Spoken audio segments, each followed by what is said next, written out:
No Bronze Star, no MSMs, no combat action badges. They're going to give me my health back.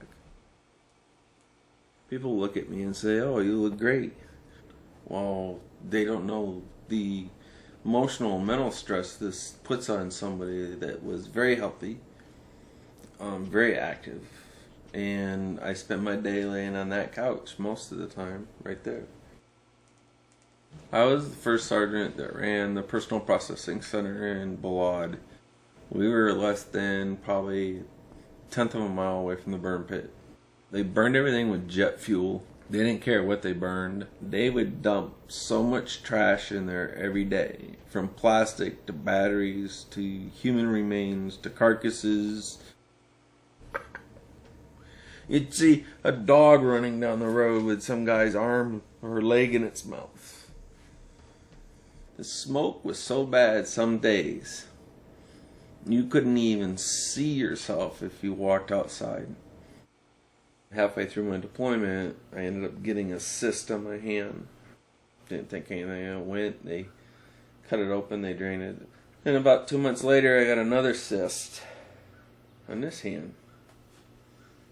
And that time they had to put me in the hospital. Since I have been home, I've had over 40 surgeries to remove the cyst. The doctors get frustrated because they don't know what to do anymore. They culture them, they come back positive again, and they just sit there and they scratch their head. Heart issues, kidney issues, liver issues. He's been to Walter Reed, he's been to Cleveland Clinic, he's been to the National Institute of Health.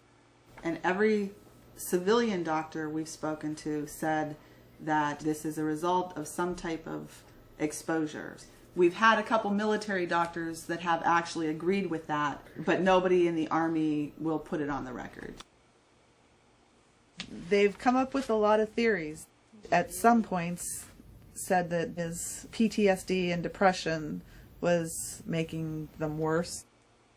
The Army does not recognize infectious disease as combat related. Because of the way they wrote up my disability claim, I cannot use it to get other benefits within the military. It would have been so much easier for him to be shot. Because it's a black and white issue, it's treatable and everything. So, we're in a military loop. I lost part of my dad before he came home.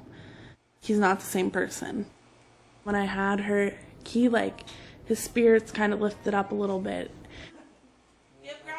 I think sometimes when she's around him and he's not feeling well, kind of intimidates her because he doesn't always give off the best. For him to come back, a complete different person, we can deal with his illness and stuff, but it's hard to deal with them kind of turning their back. I think I'll be dead before my wife gets any benefits. I will be a forgotten individual that will get a little article in the paper saying that I served my country honorably, but my wife and children are the ones that are going to continue to suffer. I will at least be out of my misery.